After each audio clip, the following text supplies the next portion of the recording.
Jack didn't even look at me when he signed the divorce papers. Not for once.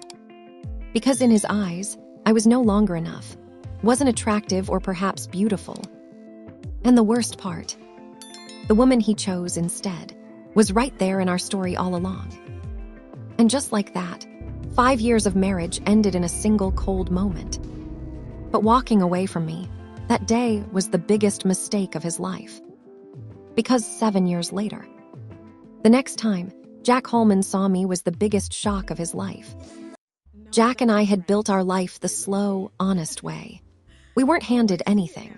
When we got married, we had one car between us, a one-bedroom apartment with a bathroom faucet that dripped every 40 seconds, and a shared conviction that we were going to be more than fine someday. We used to lie on the living room floor on Friday nights because we couldn't afford to go out, and he would tell me about his plans, the company he wanted to build, the deals he was going to close, and I believed every word and stood by him through all of it. I worked too. I cooked, managed money we barely had, ironed his shirts when he had important meetings. I stayed up with him when he couldn't sleep. When his first promotion came, I cried in the parking lot afterward because I was so proud of him and that his dream is finally coming to light. That was the life I thought we were building. But money changes the air inside a house. Jack's career took off, and with it came a new office, circle, and standards for everything. He started caring about things he'd never cared about before, and somewhere in the design of that new image, I stopped fitting. I didn't see it happening instantly, that I'm honest about. Because in my widest imagination, I never thought Jack could do me wrong after all we being through together. Teresa joined their company in March. I know this because Jack mentioned her one evening during dinner. He said, "We brought on a new executive secretary, very efficient," and I said, "That's good," and passed him the salt, and that was the entire conversation. It was 3 or 4 months before I noticed the distance, and even then I told myself what wives tell themselves, that he was stressed, that work was demanding. Maybe this was just a season and seasons pass. Slowly he stopped sitting next to me on the couch, stopped asking about my day, and he will come home later and later, and when he was home, it still felt like he wasn't there. He'd sit across from me at dinner with his phone in his hand and his eyes somewhere else, and I'd watch him and think, "Where are you?" It started with small things. The way he'd look at me sometimes, a comment about my hair and my clothes.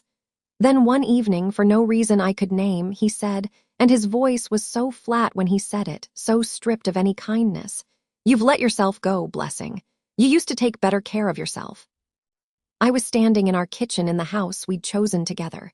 In front of the stove, I'd cooked 1,000 meals on. I didn't answer him. I turned back to what I was doing, and I felt something shift inside me. After that, the comments came more regularly. My appearance, my weight, the way I dressed, the way I wore my hair, the way I laughed. He said it all with this tired patience, like he was pointing out facts I should have already known, and acting like he was doing me a favor by being honest.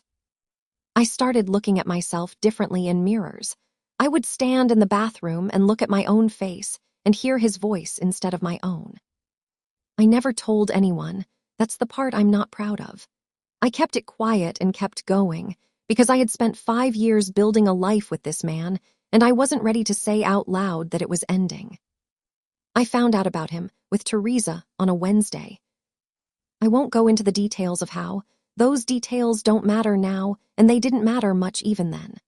What mattered was what happened after. What Jack said when I stood in front of him and asked him directly, with my voice steady and my hands shaking at my sides, whether he was sleeping with his secretary.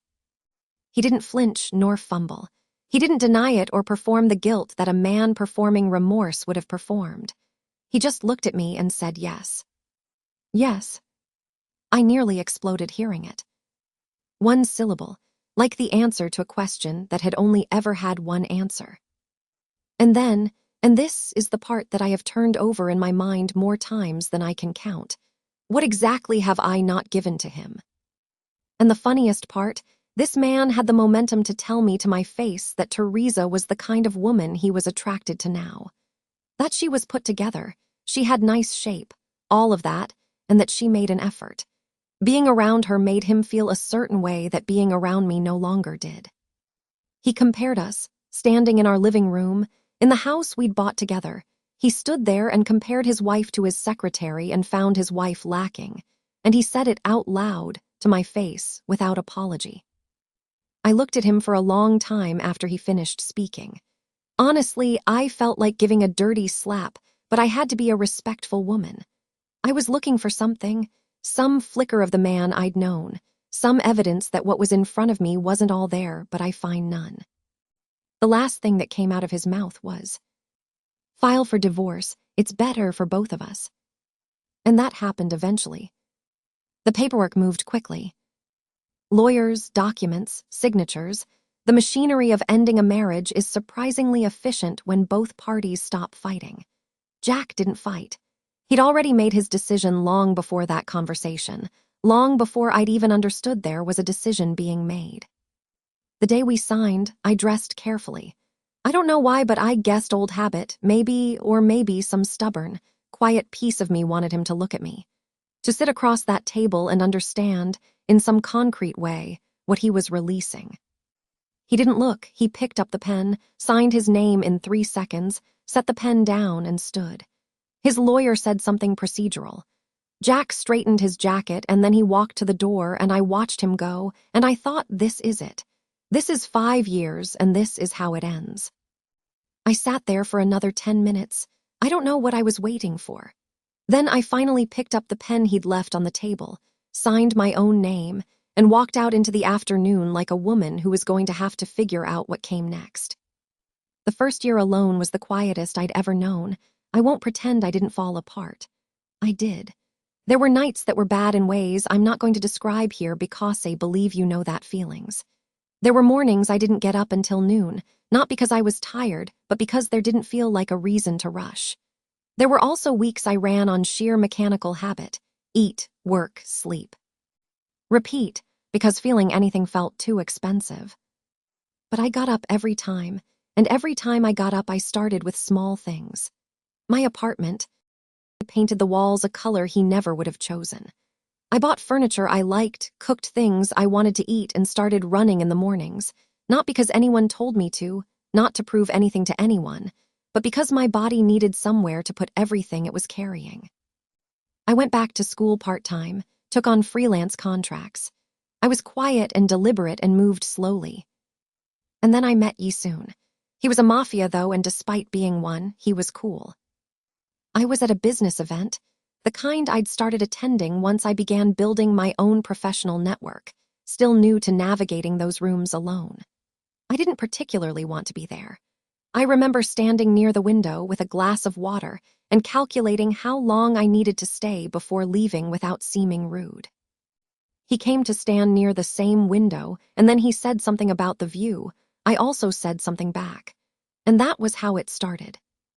Just a conversation between two people near a window, and then another conversation, and then a dinner, and more slow and real. Yisoon was nothing like what I expected, and everything I hadn't known I needed. He was quiet, smart, handsome, and a good listener. When I told him about my divorce, carefully, in pieces, he didn't offer pity. He didn't reassure me with hollow words either. He just said, "Some men don't recognize what they have until it's already gone," and moved on, and somehow that mattered more than any sympathy would have. I learned over time what he was and the weight of his name in certain rooms. What world he moved in, and I won't pretend that world was simple or without shadows. But the man in front of me, the man who showed up consistently, who treated me with a steadiness I hadn't felt, that man was real. He believed in what I was building, and he invested in my business in the early stages when it was still more idea than infrastructure. He connected me with people, offered advice when I asked, and stayed quiet when I didn't. He let me lead my own story while standing behind me like a wall. Our love and affection for each other grew the same way our early conversations had, gradually. By the time I understood how deeply I felt for him, it was already a fact, something solid and established. He proposed to me on the 5th year of us together, and our marriage took place after my company was successful. We were at my home that day, just the two of us, in my apartment when he asked if I'd spend my life with him, and I said yes, and meant it the way I had never meant anything so simply before. My company didn't start as something grand. It started as a consulting firm, small, specific, with few employees, including myself. But I knew what I was doing by then. I had years of learning behind me, years of watching how things worked from every angle, years of failure small enough to survive. I built carefully, hired well, and made decisions from clarity rather than fear. Yisoon's investment opened the right doors, but I walked through them myself. The long hours, the difficult clients, the decisions that kept me awake at 2 a.m. working through scenarios.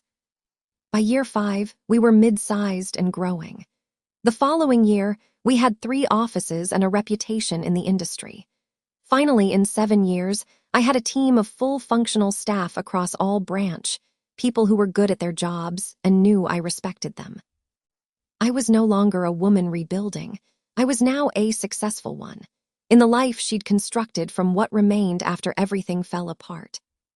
It was my HR director who flagged the application. She came into my office on a Tuesday with a tablet and a look I couldn't quite read. "There's a name in the shortlist for the analyst position," she said. "I thought you'd want to know before the interviews." She showed me the screen. "Jack Holman." I looked at the name for a moment, then I handed the tablet back. "Pull his file," I said. "Full professional history, references, the works. If he meets the qualification criteria, schedule him with the panel." She paused. "Do you want me to remove him from?" "If he's qualified," I said. "He interviews." That was the end of that conversation. Jack's world wasn't as it used to be. The company he was working under went into bankruptcy, so they couldn't pay staffs anymore, and staffs now had to find a new source of income. Everything he thought was stable disappeared, and so did his confidence, so did his pride. And suddenly, the man who once walked away from me like I was nothing was now looking for a job desperately. And fate has a strange sense of timing, because the company he applied to was mine. I didn't sit in on the first round. I reviewed the panel's notes afterward. Jack's qualifications were solid, though. Jack walked into the building like every other desperate applicant. He was no longer the man he used to be. No confidence, just necessity. He needed this job more than he wanted to admit. He was led into the interview room. He adjusted his clothes slightly, tried to look presentable. But the moment he looked up, everything inside him stopped for a second. He thought his mind was playing tricks on him. Because sitting on the other side of the table was me, his ex-wife, the woman he signed divorce papers for without even looking at. But the fact is, I wasn't the same woman he remembered. This me was different. I was composed and powerful. Jack froze toward his eyes were showing him, his lips parted slightly, and before he could stop himself, he said my name, Blessing. I didn't react, flinch, or shocked. I only simply looked at him like he was just another applicant, nothing more, nothing less. Then I spoke, "Mr. Jack." He blinked. That alone hit him harder than he expected. He tried again for the second, leaning forward slightly. "It's me, Jack." I raised my hand gently, just enough to stop him. "Mr. Jack," I repeated, "this is an interview. We will focus on your application. You are not ready for that. You are free to use the door." His throat tightened, because in that moment, he understood something that I remembered him, and I just refused to acknowledge him. Jack slowly sat back. For the first time since he entered the room, he looked at me properly, and everything hit him at once. This was not the woman he left. The interview began. I went through his CV, then asked him questions. He answered. But his mind wasn't in the interview. It was stuck in the space between them. At one point, he said carefully, "I didn't expect to see you here." I didn't even look up immediately. I continued reading his file. Then I responded, "I don't recall knowing you, and I do not think we have met before, Mr. Jack." Jack went quiet. And for the rest of the interview, he didn't bring it up again, because he realized something painful. When the interview ended, I closed the file, then spoke with finality. "We will contact you." Stood up slowly, nodded, and walked out. Few days later, he got the job. He didn't celebrate it. He just accepted it because he needed it. The first day at work felt normal but nothing about it felt normal to Jack. Because from the moment he stepped in, he could feel it, the energy I possessed. My name came up constantly, not as someone's ex-wife, as the owner and his boss. He kept his head down and tried to focus on work. He told himself, "This is just a job." But deep inside, he already knew. This was not just a job. This was my world, and he was now inside it.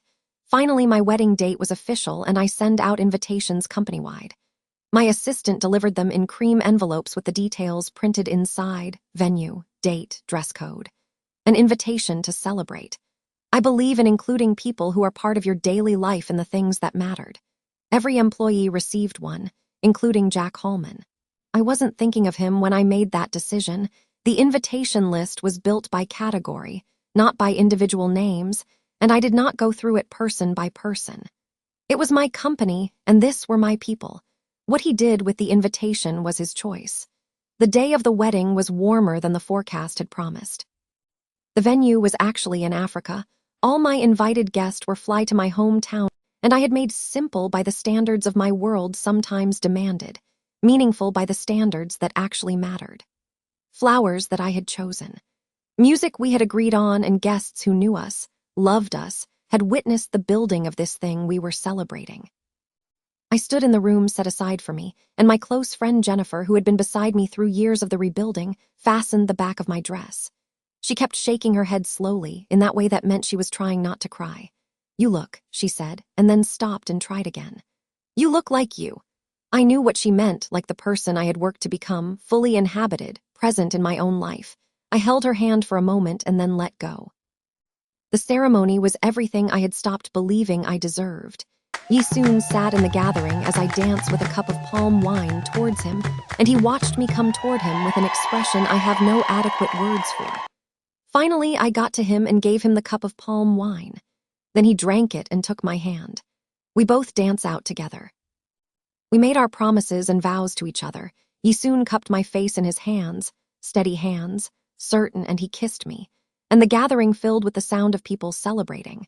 And I felt it move through me like warmth, proof, and the specific irreversible feeling of something finally, completely, right. His lips on mine and his hands on my face. The sound of everything we had built, surrounding us. That was enough, and everything, and finally the end. Join the family for more Mafia romance and strong women who are valued and love across all nation. Here I give you the story of reality. I still remain Charles the writer and director. See you all in the next one.